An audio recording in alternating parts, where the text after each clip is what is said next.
A contramano.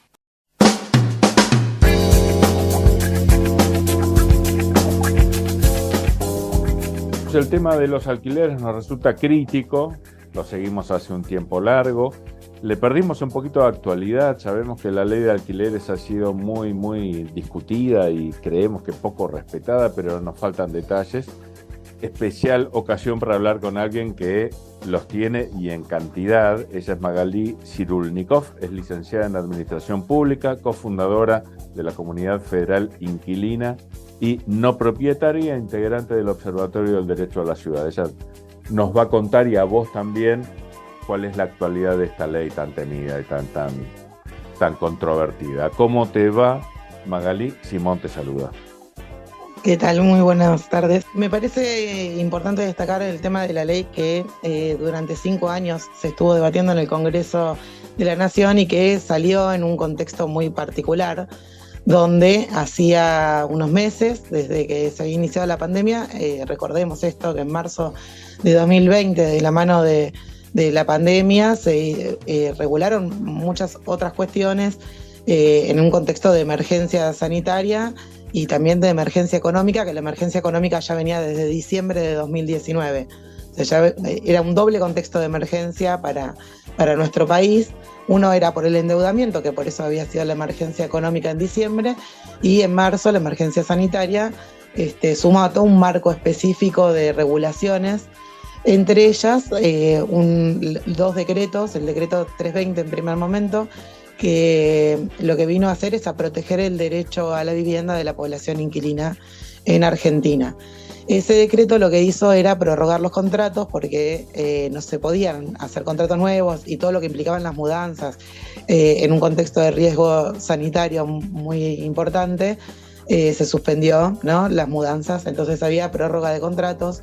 Se habían pospuesto los aumentos que estaban pactados en los alquileres con cierta regulación de indexación según el Banco Central, y en ese contexto llevaba 3 meses cuando finalmente se sanciona la ley de alquileres, la ley 27.551, que ya venía discutiéndose, como te digo, en el Congreso desde hacía 5 años. Entonces, cuando se incorpora esa nueva regulación, que sí vino a traer más claridad sobre cuáles son las responsabilidades que tiene cada parte. La ley anterior estaba vigente desde el 85, o sea que estaba totalmente desactualizada. Poner en claro, por ejemplo, las expensas, a quién le corresponden, qué tipo de expensas, porque antes no estaba aclarado que le correspondía a cada uno y, por ejemplo, hacía que los hogares inquilinos tengan que pagar reparaciones de unidades funcionales en las que no vivían o poner por las expensas fondos son unas reservas bancarias que se usan para un fondo común en el caso de necesitar de emergencia, de forma urgente, alguna reparación fuera de lo común, de lo habitual. Pero bueno, lo que pasaba era que los inquilinos tenían que poner plata en ese fondo común, de lo cual no iban a recibir jamás un beneficio. Claro. Eso en nuestra legislación se llama enriquecimiento sin causa. Y eso la ley nueva lo vino a aclarar, a poner que solamente los inquilinos son responsables de pagar las expensas que tienen que ver con la utilidad que le dan a la unidad funcional en la que viven. Entonces, en ese punto hubo consenso en que era necesario aclararlo. No había consenso aparentemente desde el sector de las cámaras inmobiliarias y todos los que representan a los corredores inmobiliarios en el aumento del plazo mínimo. Pero ese plazo mínimo ya existía, por ejemplo, para alquiler comercial, justamente como la vivienda necesita más estabilidad porque tiene que ver con el proyecto de vida. O sea, una persona, sobre todo cuando hay, por ejemplo, menores a cargo y la escuela en la que están anotados esos chicos tiene una distancia próxima al domicilio en general. Y también en cuanto al trabajo, el estudio de las personas más grandes también, la universidad, en general se busca un alquiler que esté en cercanía con el proyecto de vida. Entonces, es que ese proyecto tenga que cambiar cada 2 años, lo hacía muy difícil, ¿no? Por eso es que se amplió ese plazo mínimo para equipararlo con algo que ya estaba, que era el alquiler comercial, 3 años de alquiler mínimo para vivienda. Sí faltó en la regulación, y faltan los proyectos que están ahora también en discusión, que es de qué manera se alquila cuando es con fines sociales. Eso no está regulado. Entonces muchas veces las entidades que alquilan con fines sociales, sea para un comedor, un merendero, para un centro cultural, que son fines sociales, no tienen una regulación específica y es discrecional, y muchas veces terminan alquilando con fines comerciales cuando en realidad no son asociaciones sin fines de lucro. Claro. Entonces es contradictorio, y sí, en algún momento sería bueno que se incorpore en la normativa una forma específica de regulación para el alquiler con fines sociales. Y eso no está, ni en el proyecto, ni en la ley vigente, ni tampoco en los proyectos que se discutieron a partir de esta necesidad del Poder Ejecutivo, que lo planteó como una necesidad a principio de las sesiones ordinarias del año pasado, de modificar la ley vigente. Ahora, ¿qué pasó en este momento? Justamente la ley se empezó a aplicar en un contexto inusual, con otras regulaciones, como te decía, del Poder Ejecutivo, que fueron este decreto 320, después el decreto 766, que fue en septiembre de 2020, y el decreto 66 del 2021, que prorrogó de vuelta entre enero y marzo del 2021. Esa situación especial de emergencia económica y de emergencia sanitaria, ¿no? Y reguló esta cuestión del alquiler. La ley entró plenamente en vigencia recién a partir de marzo de 2021, y en ese momento lo que se vio fue aumentos desmedidos, porque lo que hicieron es, al haber un índice que iba a regular los aumentos en forma anual, poner precios iniciales que estaban muy, muy por encima de la evolución del salario. Recordemos que, por ejemplo, en 2020 el salario del sector estatal se había aumentado o ajustado al 7% anual. Entonces, con salarios que aumentan un 7% anual, o que se actualizan un 7% anual, claramente era imposible sostener una demanda en 2021 de parte del sector inmobiliario de aumentos por encima del doble del precio inicial. Y eso es lo que trajo consecuencias económicas terribles, porque como el precio inicial no tenía ningún condicionamiento de regulación, es en donde incrementaron mayormente. Entonces, alquileres que tendrían que haber subido, por ejemplo, en ese momento, en 30.000 pesos, los habían puesto al doble. Y al año, ese doble, con la inflación que tenemos y con la composición del índice, hizo que se fuera totalmente el alcance económico que tiene la población que alquila. Y eso tuvo efectos no solamente acá en la ciudad de Buenos Aires y en la provincia de Buenos Aires, sino en las provincias, porque pasó lo mismo. Con un criterio de especulación se aumentó el precio inicial, y si el precio inicial es muy alto y el índice es muy alto, es imposible sostenerlo económicamente, porque los salarios no aumentaron de esa forma. Entonces ahí es donde vimos este incremento muy significativo, pero en realidad el Ejecutivo lo que dice: este es un problema de la ley, y no es un problema de la ley. El problema es la falta de regulación del precio inicial en un contexto de pospandemia, donde además habían habido regulaciones de parte del Poder Ejecutivo que limitaban la discrecionalidad del sector inmobiliario. Entonces, trajo esta consecuencia, además de aumentos muy, muy por encima del salario, y sin tener ningún contexto económico. Y la lectura que hizo el Poder Ejecutivo de eso es: bueno, hay que modificar la ley. Una ley que había llevado 5 años de discusión legislativa. Y el Poder Ejecutivo tenía una herramienta dentro de la ley para poder hacer alguna política pública, porque la única manera, cuando no hay criterios económicos que puedan fijar el precio, la única manera que tiene el Estado es intervenir mediante políticas públicas para que la gente acceda a ese derecho a la vivienda en condiciones más o menos regulares, ¿no? Sí.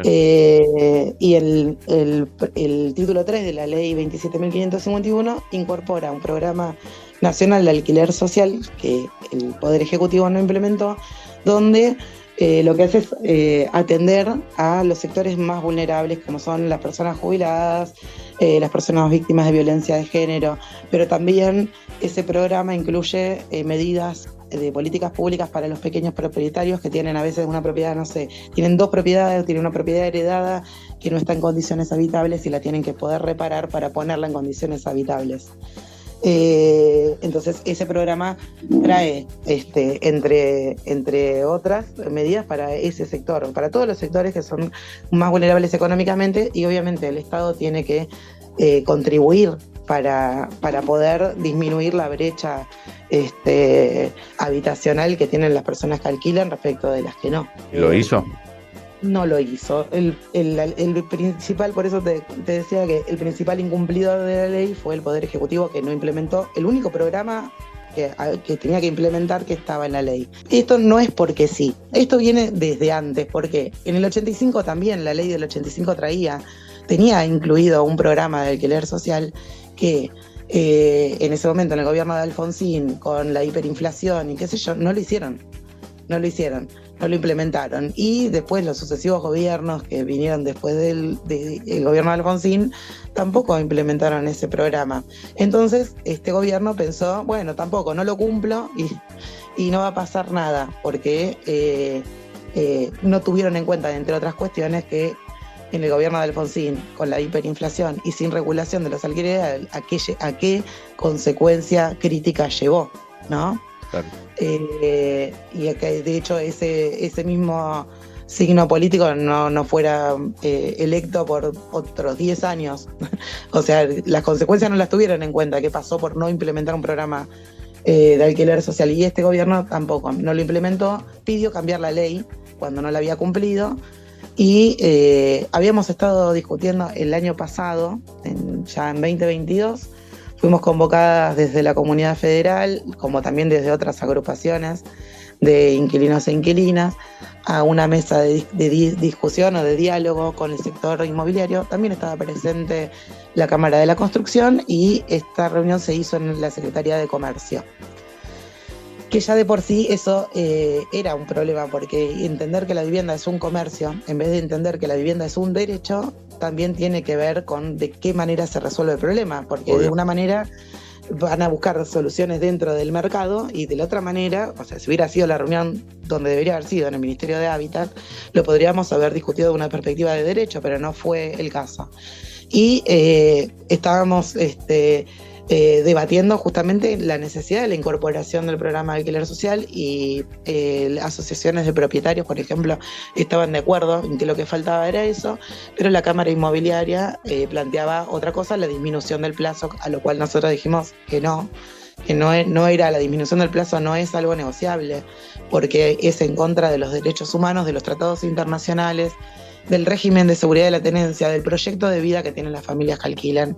Entonces el plazo no se negociaba. Sí podíamos ver, por ejemplo, y estábamos de acuerdo en que el índice, en vez de ser el único que regula, sea un tope. Entonces que las partes puedan acordar por menos del índice, pero que el tope sea este índice que incorporó la ley, que lo que plantea es una ecuación entre la remuneración imponible promedio de los trabajadores estables y el índice de precios al consumidor. Eso es lo que los componentes de este índice, que por un lado, como la inflación fue mucho mayor de lo que se podía prever, y por otro lado, la remuneración imponible promedio de trabajadores estables no es la forma en la que se indexan los salarios, sobre todo de las clases más bajas, no es el indicador más justo, sobre todo para la parte que alquila, porque su salario no se va a aumentar de acuerdo a ese valor, y de hecho los salarios tampoco se indexan según la inflación. De hecho, se vienen indexando muy por abajo de la inflación. Sí. Entonces eso hace que sea cada vez más difícil pagar. Y acá es importante que el Estado intervenga, y tiene maneras directas e indirectas de intervenir. Una, como se hizo recientemente en la ley de vivienda en España, regular el tope, o sea, hasta dónde pueden indexarse los contratos de alquiler, poner un límite. Se puede hasta acá, más de esto no. Otra es poner precios de referencia, otra es poner vivienda social, vivienda en alquiler social, donde se regulan condiciones para que las personas puedan acceder con precios que los pone el Estado a esos precios, y que eso genera que el mercado no pueda poner muy por encima de eso. O sea, si el Estado ofrece vivienda en alquiler Obvio. hoy en 40.000 pesos, el privado no lo puede poner en 120. Eso es algo que vos me enseñaste en alguna otra charla, que estaba sucediendo en Berlín, ¿no? A ver, contanos cómo es la historia. En Berlín lo que se hizo fue implementar también un límite a los alquileres, principalmente porque habían pools inmobiliarios que eran extranjeros, que son con capitales extranjeros, que tenían, se estaban apropiando de prácticamente todo el parque inmobiliario que había en la ciudad. Entonces lo que hizo el Estado fue limitar eso y poner una parte para alquiler social, para que la gente pueda acceder a precios razonables a esas viviendas. O sea, por un lado. Por otro lado, o sea, los obligan a construir para que el Estado utilice y ofrezca a la gente fuera de lo que es su dominio, el de los grupos económicos. No es que los obligan a construir, de hecho limitaron el tema de la construcción, sino que las viviendas que ya estaban, por ejemplo, un edificio que tiene 40 unidades funcionales tiene que tener una cantidad de unidades destinada a alquiler social con límite de precios. Son medidas que uno no se imaginaría en lo que nos dicen que es Europa. De hecho, en Estados Unidos tuvieron en medio de la pandemia que subsidiar, porque la cantidad de gente que había en situación de riesgo de desalojo por no poder pagar la renta era demasiada, y lo que tuvieron que hacer es obviamente intervenir en el mercado para asegurar el derecho a la vivienda, porque es un derecho humano y está reconocido internacionalmente. Tuvieron que intervenir en los mercados y intervenir desde el Estado. Se hizo en forma en cada ciudad, en California, Nueva York, en Washington, en Oregon, en Illinois. Hubieron lugares donde tuvieron que implementar medidas de alquiler controlado, lo llaman ellos, no lo llaman alquiler social, pero tuvieron que implementar esas medidas porque era demasiada la gente que quedaba en situación de calle. Y tuvieron que garantizar este derecho mediante un aporte de parte del Estado de subsidiar a las personas que estaban en esa situación. O sea, no es que el subsidio se dio como se hizo en Argentina en pandemia, de darle subsidio a la Cámara de la Construcción para que construya a mejor precio, que encima esos beneficios muchas veces lo usan para construir vivienda de lujo, o darles, como se hizo, dólar a precio amigo, o darle beneficios financieros subsidiándoles la tasa a los bancos, porque eso acá en Argentina lo que se hizo fue darle subsidios, o sea, dar aporte económico de parte del Estado al sector financiero, a la Cámara de la Construcción, a la Cámara Inmobiliaria, pero no a las personas que están en situación de vulnerabilidad y que no alcanzan el sueldo para pagar eso. Obvio. Entonces acá lo que se hizo fue aumentar la brecha de desigualdad entre clases, y vemos que hoy la capacidad de compra de vivienda en Argentina la tiene el 5% de la población. El resto se mantiene por un stock de vivienda que ya hay de herencia, pero aún así eso sigue trayendo conflictos y cada vez aumenta más la cantidad de inquilinos e inquilinas en nuestro país y disminuye la cantidad de personas que son propietarias de su vivienda. Entonces, ¿por qué? Porque hace 40 años que la vivienda se dolarizó y no se regula de qué manera se le pone el precio a la tierra y a la vivienda en Argentina, no de parte del Estado. Y sabemos que, de hecho, el precio fiscal que tiene una propiedad al precio de mercado que tiene una propiedad hay un abismo. Entonces ahí también viene esta realidad viene a discutir esta nueva versión del neoliberalismo que vemos hoy, donde se debate diciendo, bueno, la libertad de mercado, el mercado se regula a sí mismo. No, en la Argentina no pasó. Si tenemos solamente el 5% de la población con capacidad de compra, hay un montón de propiedades a la venta y ninguna se vende, o se venden muy, muy pocas, es porque el mercado no se reguló y siguen poniendo precios que están muy por encima de las capacidades económicas, principalmente de la clase trabajadora. Obvio. Porque la clase laburante no accede a poder comprar una vivienda, como así pasaba. Tenés dos opciones, o sos inquilino de los bancos. O sea, te metes en un crédito hipotecario y pasas 30 años de tu vida pagando para... pero la relación hoy te diría que es para muy poquitos empleados. Te ponen varas que implican que tenés que ganar una fortuna que obviamente no representa la mayoría de la gente, ¿no?, que labura. Ni siquiera para los programas del mismo Estado. O sea, el programa Procrear incluso, aunque después de nuestras críticas le pusieron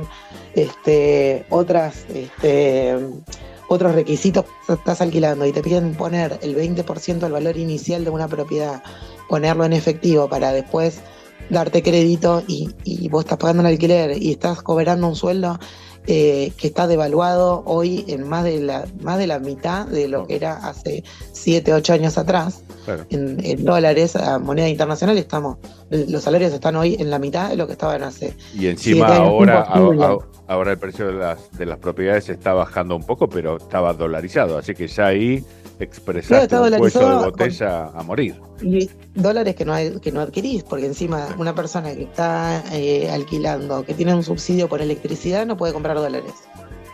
Entonces no va a llegar nunca a juntar ni 200 por mes, ni juntando nada. Pero además este límite de los $200 mensuales, ponerle que una familia tenga la capacidad económica para comprar esos $200 mensuales. ¿Cuánto tiempo tiene que estar comprando para llegar a tener el 20% del valor inicial de una propiedad?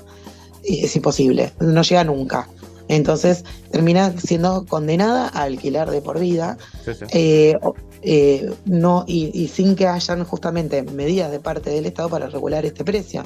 Y en todo el mundo se está discutiendo esto, porque justamente, ¿qué pasa? Muchas veces son capitales extranjeros los que adquieren la tierra, la vivienda, y las personas que viven en ese país, que sí tienen un proyecto de vida en ese lugar, no alcanzan, no llegan.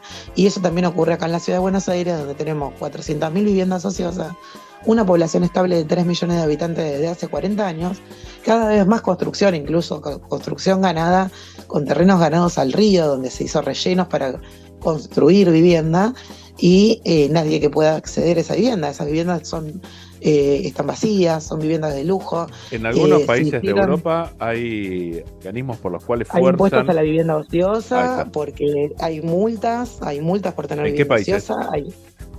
Por ejemplo, ahí en Berlín y también en Gran Bretaña hay impuesto a la vivienda ociosa, pero en general se suele dar en algunas ciudades, estado en particular. No es que es en general en todo el país, aunque sí hay regulaciones en todo el país, como te decía, por ejemplo, y en Estados Unidos, esto de que sí se regula como el derecho a la vivienda, pero el control es discrecional en cada uno de los estados.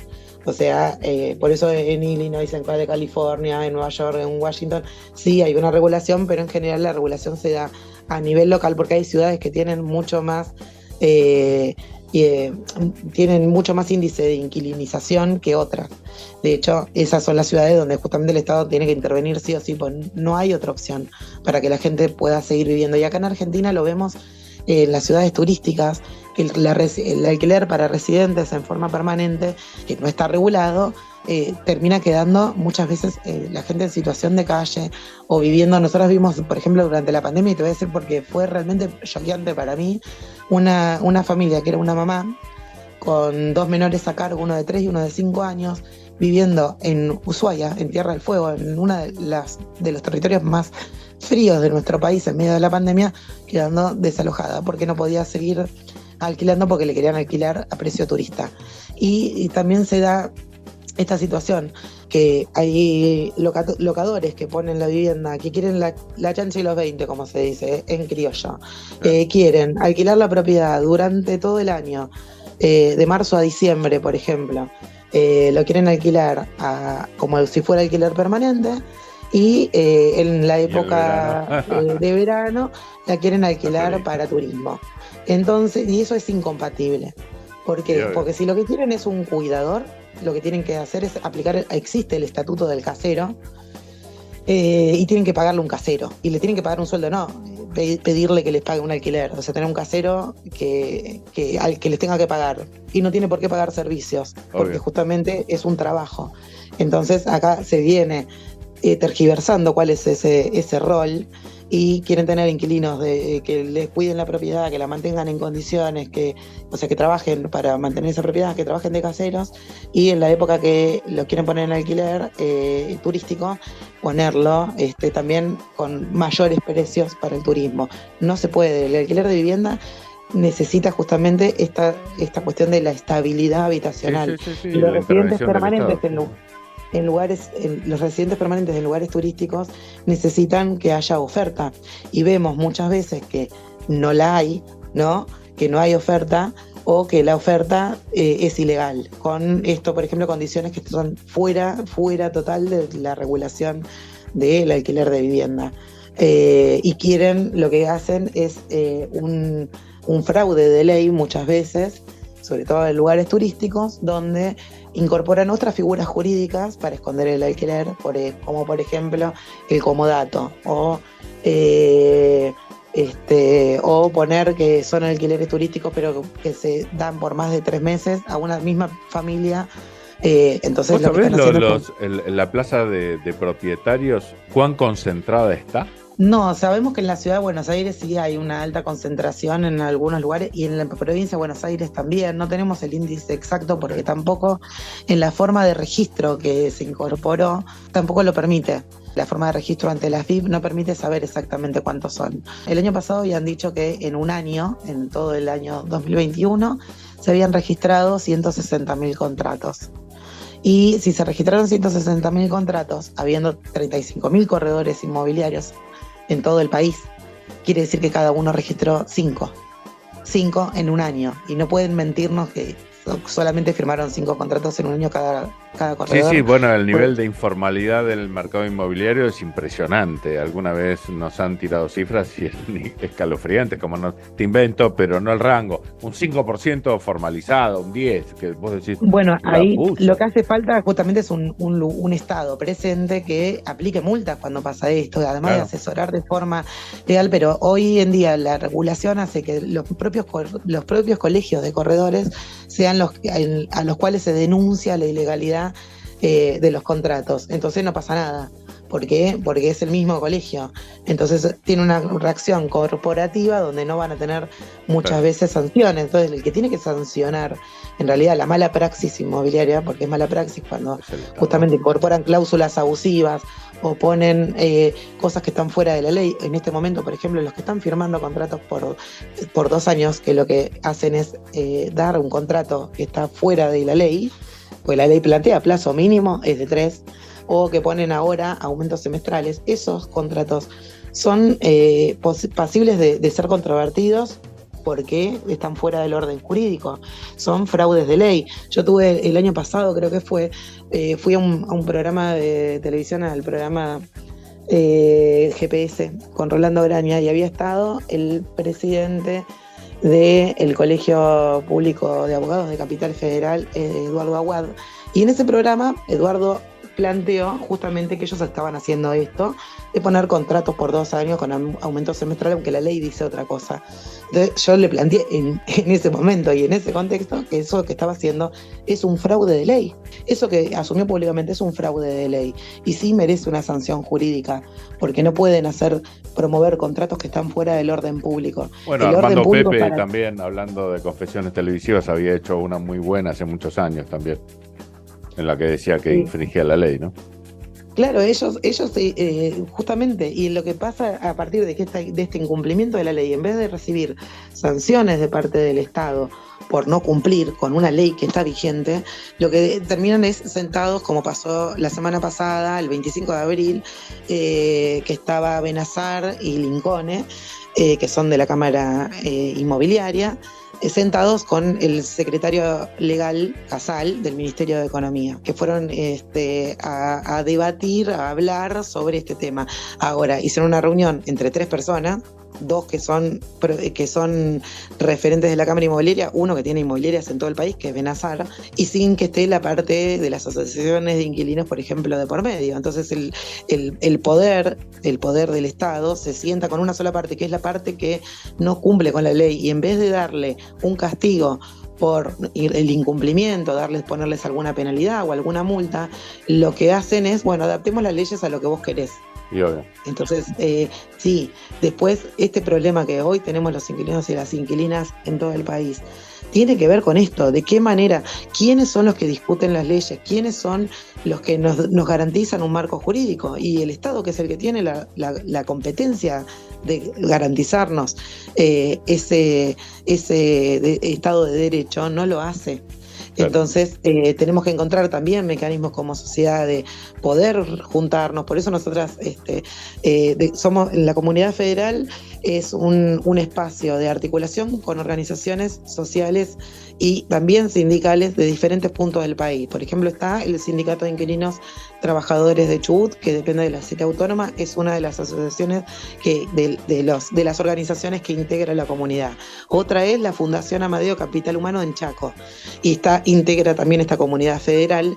Por eso digo, son diferentes también las asociaciones civiles, como lo somos el Observatorio, la Asociación Civil Inquilinos Argentinos por un Techo Digno, porque lo que tratamos de hacer es una estrategia justamente colectiva, federal, de poder garantizar los derechos de la población inquilina. Y para eso, por ejemplo, durante la pandemia atendimos casos que eran realmente algunos muy graves, donde la mayoría de los casos había violencia de género, porque especialmente se ponían violentos contra las mujeres, y mujeres con menores a cargo eran las primeras en ser víctimas del hostigamiento, del maltrato, de la amenaza. Y lo que nosotros hicimos fue prestar un servicio de asesoramiento jurídico, contención emocional y también de reconocimiento de derechos en algunos casos para ambas partes, porque muchas veces incluso vimos que los propietarios o propietarias estaban engañados por el sector inmobiliario diciéndoles que tenían derechos que no tenían, o que no tenían obligaciones que sí tenían, que estaban en la ley. Entonces terminaban metiendo la pata o exigiendo cosas que no tenían por qué reclamarlas, por ejemplo reparaciones que querían que las hagan los inquilinos, cuando la ley dice otra cosa. Entonces le explicamos, bueno, tus derechos son estos, tus obligaciones es mantener la propiedad en condiciones, y acá también hay que verlo. Por ejemplo, cuando nos dicen que la vivienda, que el alquiler lo quieren ver desde la óptica del mercado, ¿en qué inversión desde el sector privado se hace sin tener ningún capital, ningún mantenimiento, ningún criterio de pérdida? Bueno, a ver, Magalí, impresionante lo que nos estuviste contando. ¿Querés cerrar con algo que no haya salido? En primer lugar, dejar en claro que en nuestro artículo 75, inciso 22 de nuestra Constitución Nacional, tenemos derecho a la vivienda digna y en condiciones adecuadas. Tenemos derecho a alquilar en forma justa, con precios que se ajusten a la economía de cada hogar. Por el artículo 14 bis de nuestra Constitución Nacional tenemos derecho a la vivienda digna, todas las personas que habitamos en nuestro país, y esos derechos tenemos que poder ejercerlos. Para eso necesitamos estados que garanticen derechos, no estados que liberen al mercado la posibilidad de poder ejercer un derecho humano como lo es la vivienda. Que así sea. Bueno, sé que ustedes van a luchar por eso y nosotros las acompañaremos sin duda. Te dejo nuestras redes, nos encuentran en Instagram como Comunidad Federal Inqui, en Facebook Comunidad Federal Inquilina y No Propietaria, y en Twitter Inquilines. Brillante. Bueno, te agradecemos muchísimo esta charla. Igualmente. Y tendremos muchas en el futuro. Muchas gracias. Un abrazo muy grande. Igualmente, hasta luego.